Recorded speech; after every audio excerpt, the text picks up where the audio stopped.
मित्रों नमस्कार। आप सभी का स्वागत है हमारे चैनल योग और अध्यात्म पर। मित्रों, जो आज का हमने विषय लिया है वह है मानव शरीर में पाए जाने वाले पंचकोश। उपनिषदों में भी मानव शरीर में पाए जाने वाले पंचकोश की अवधारणा का वर्णन है, जिसमें कहा गया है कि मानव शरीर के 5 आवरण पाए जाते हैं जिन्हें पंचकोश के नाम से जाना जाता है, और जो ये मानव के पूरे व्यवहारिक कार्यकलाप से संबंध रखते हैं। तो आइए हम इन पंचकोशों के बारे में विस्तार से जानते हैं। पहले कोश का जो नाम है वो है अन्नमय कोश। अन्नमय कोश का कार्य क्या है, इसके बारे में जानेंगे, और हमें ये कैसे प्रभावित करता है ये जानेंगे। पंच तत्वों से निर्मित यह शरीर का जो पहला कोश है वो अन्नमय कोश के नाम से जाना जाता है, क्योंकि यह अन्न से पोषित होता है। इसका अन्न, भोजन, वायु और जल है, जो स्थूल शरीर को चलाने के लिए आवश्यक भूमिका निभाता है। हमारे शरीर का प्रत्येक हिस्सा, सभी अंग, नस, नाड़ियां, रक्त, मज्जा, वीर्य आदि इस कोश के अंतर्गत आते, इस कोश से ही संचालित होता है। शुद्ध आहार, आसन, प्राणायाम और शुद्धि क्रियाओं के द्वारा हम इस कोश की साधना करते हैं, इसको संतुलित करते हैं, जिससे हमारा मन, मस्तिष्क, संपूर्ण शरीर स्वस्थ रहता है। दूसरा जो कोश है उसे हम जानते हैं प्राणमय कोश के नाम से। प्राण शक्ति के कारण ही इसका नाम प्राणमय कोश पड़ा है। यह जड़ शरीर में प्राण शक्ति के द्वारा ही सारी क्रियाएं संपन्न होती हैं। यही प्राण पूरे शरीर में फैलता है और उसको चलाता है। यही प्राण सभी बाकी कोशों, मनोमय, विज्ञानमय तथा अन्नमय कोशों तक की यात्रा करने में सहायक होता है। शरीर के विभिन्न अंगों का संचालन, भोजन करना व पाचन, निष्कासन, पाचक रसों का निकलना आदि क्रियाएं इसी कोश के अंतर्गत आती हैं। इस कोश को जो संतुलित करने के लिए जो साधक है उसे प्राणायाम का अभ्यास करना होता है, जिससे इस कोश के से संबंधित जो कार्य हैं वो सुचारू रूप से संचालित हो पाए। तीसरा जो है वो है मनोमय कोश। तीसरे कोश को मनोमय कोश के नाम से जानते हैं। मनोमय कोश प्राण कोश को सीधे प्रभावित करता है।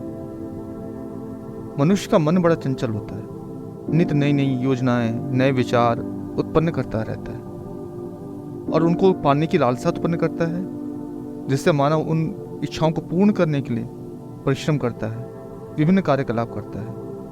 यह कोश स्थूल, सूक्ष्म और कारण शरीर के बीच संदेशवाहक का काम करता है। मन विचार उत्पन्न करता है और मस्तिष्क व इंद्रियां उसको पाने के लिए प्रेरित करती हैं। इससे ही सामाजिक व आर्थिक क्रियाएं जन्म लेती हैं। व्यापार, व्यवसाय, सेवा आदि प्रकल्प इसी भावना के द्वारा प्रेरित होते हैं। मन की भावनाएं जैसे हर्ष, विषाद, लालच, दया, परोपकार, दान, धर्म आदि मनोमय कोश से ही प्रभावित होते हैं। मन, बुद्धि, अहंकार इन चित्त से हमारा अंतःकरण बनता है। मनोमय कोश इंद्रियों के माध्यम से हमारे शरीर से कार्य करवाता है।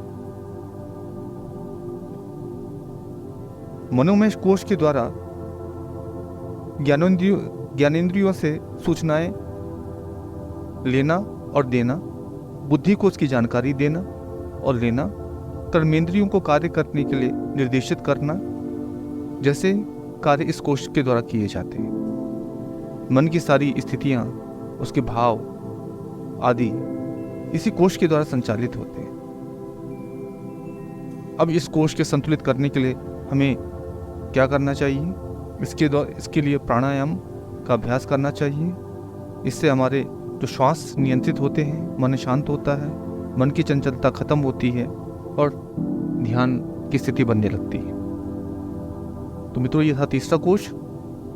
चौथे कोश का हम जानते हैं विज्ञानमय कोश के नाम से। आनंदमय कोश के ऊपर जो दूसरा आवरण अहंकार एवं बुद्धि का है, जो विज्ञानमय कोश कहलाता है। हमारे सही गलत, अच्छे बुरे निर्णय इसी कोश के द्वारा संचालित होते हैं। मानव बुद्धि भी दो भागों में विभक्त होती है। एक होती है सांसारिक बुद्धि। मनुष्य जैसा कि एक सामाजिक प्राणी है, उसके सारे कार्यकलाप स्वयं और समाज को प्रभावित करते हैं। यह बुद्धि सांसारिक विषयों में ही लिप्त रहती है। मनुष्य के पारिवारिक, सामाजिक, आर्थिक निर्णयों को लेने में यह बुद्धि सहायक होती है। इसी वजह से व्यक्ति अपना कैरियर, अपना व्यवसाय, अपनी सेवा को निर्धारित करता है। वह अपनी रुचि के अनुसार डॉक्टर, वकील, वैज्ञानिक, व्यवसायी, शिक्षक आदि को अपने कैरियर के रूप में अपनाता है। सांसारिक विषयों में लिप्त होने के कारण व्यक्ति अहंकारी, लोभी, लालची बन जाता है। यह सारे कार्यकलाप हमारी इसी सांसारिक बुद्धि से प्रभावित होते हैं, इसी के द्वारा संचालित होते हैं। और जो बुद्धि का जो दूसरा स्वरूप पाया गया है मित्रों, वह है ऋतंबरा बुद्धि। यह बुद्धि स्थिर बुद्धि होती है। यह योगी, साधु, संतों की होती है, जो सांसारिक विषयों में लिप्त नहीं रहते, अपनी आध्यात्मिक साधना में निरंतर लगे रहते हैं। यह बुद्धि साधक की विनम्र, शांत रहने वाले, एकांतवासी, अधिक समय अपनी साधना में, ईश्वर सेवा में, मानव सेवा में लगाने वाले व्यक्तियों के पास पाई जाती है। इस बुद्धि के स्वामी जो हैं वो आध्यात्मिक गुरु, पुजारी, योग साधक, साधु संत होते हैं। कुछ गृहस्थ जो सांसारिक विषयों में ज़्यादा लिप्त नहीं रहते, साधक होते हैं, वो भी इस ऋतंबरा बुद्धि के द्वारा से प्रभावित रहते हैं। अब जो पांचवा कोश मित्रों पाया जाता है हमारे शरीर में, वह है आनंदमय कोश। मित्रों, शास्त्रों में हमारे शरीर की 4 अवस्थाएं बताई गई हैं। पहली है जागृत अवस्था। अब जागृत अवस्था क्या होती है, इसके बारे में जानते हैं। यह हमारे शरीर की चेतन अवस्था है। इस अवस्था में हमारे सारे कार्यकलाप, सांसारिक कार्यकलाप संचालित होते हैं। जो भी हम कार्यकलाप करते हैं वो सारे जागृत अवस्था में ही संभव हो पाते हैं। दूसरी अवस्था है स्वप्न। मित्रों, जागृत अवस्था के बाद हमारा जो शरीर थक जाता है तो हमें नींद आने लगती है और वह आराम की अवस्था पाने की कोशिश करता है, जिससे निद्रा का उद्गम होता है। निद्रा अवस्था में हमें स्वप्न आने शुरू हो जाते हैं। सुबह से रात्रि तक के सारे संकल्प विकल्प सक्रिय हो जाते हैं और हमें स्वप्न के रूप में वो आने शुरू हो जाते हैं। इस अवस्था में हमारा मन जो है वो क्रियाशील रहता है, वो शांत नहीं होता। तीसरी जो अवस्था है वो सुषुप्ति की अवस्था है। जब निद्रा में हमारे मन के क्रियाकलाप शांत हो जाते हैं तो स्वप्न भी बंद हो जाते हैं। यह सुषुप्ति की अवस्था है। चौथी जो अवस्था है उसे तुरीय अवस्था कहते हैं। तुरीय अवस्था में व्यक्ति के तन व मन दोनों ही शांत रहते हैं। अहंकार, लालच, लोभ, ईर्ष्या, द्वेष, राग, अज्ञानता खत्म हो जाती है। व्यक्ति अपने परम स्वरूप को पा लेता है और यही आनंद की अवस्था है। उसे ईश्वर का बोध होने लगता है। यह सब आनंदमय कोश के कारण ही संभव हो पाता है। मित्रों, हमारे मन शरीर की किस अवस्था में कौन से कोश सक्रिय होते हैं, इसके बारे में जानते हैं। पहला है जागृत अवस्था। जागृत अवस्था में अन्नमय व प्राणमय कोश सक्रिय रहते हैं। दूसरी अवस्था में प्राणमय व मनोमय कोश सक्रिय रहते हैं। तीसरी जो अवस्था है वो सुषुप्ति अवस्था है। सुषुप्ति अवस्था में मेरा प्राणमय कोश सक्रिय रहता है। चौथी अवस्था है तुरीय अवस्था।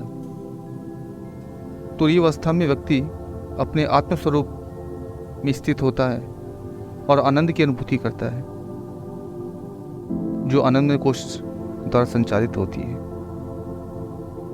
तो मित्रों, इस प्रकार आपने आज हमारे शरीर में पाए जाने वाले पंचकोशों के बारे में जाना, जो हमारे शरीर में भिन्न भिन्न शारीरिक मानसिक अवस्थाओं को संचालित करते हैं और हमारे इस मानव देह को संचालित करते हैं। विभिन्न क्रियाएं हमारे मानव देह की इन 5 कोशों द्वारा ही संचालित होती हैं। और मित्रों, अगली जो कड़ी है हमारी चैनल की वो 25वीं कड़ी होगी। तो यह कड़ी जो है कुछ विशेष होने वाली है। हम कुछ विशेष जानकारियों के साथ में आपके पास इसको लेकर आएंगे, तो इस कड़ी को आप बिल्कुल भी मिस ना करें। आशा करते हैं आपको ये कड़ी अच्छी लगी होगी। इस वीडियो को लाइक करें, चैनल को सब्सक्राइब करें। इसी के साथ हम इस कड़ी को समाप्त करते हैं। आप सभी को नमस्कार। आप सभी का दिन शुभ और मंगलमय हो।